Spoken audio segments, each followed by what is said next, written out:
ახალგაზრდა პედაგოგთა კავშირის დარბაზში პროექტის განათლების სისტემის სამართლებრივი მონიტორინგი გურიისა და აჭარის რეგიონების მაგალითზე ანგარიშის პრეზენტაცია გაიმართა.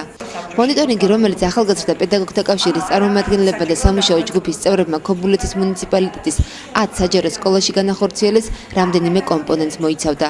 ჯგუფმა სკოლების შინაგანა წესი, სტრატეგიული გეგმა, პედაგოგიური და სამეურვეო საბჭოს, ასევე მოსწავლეთა თვითმმართველობის მუშაობის ანგარიშები გამოიკვლია და რამდენიმე თვიანი მუშაობის შემდეგ საკმაოდ საინტერესო შედეგებიც დადო.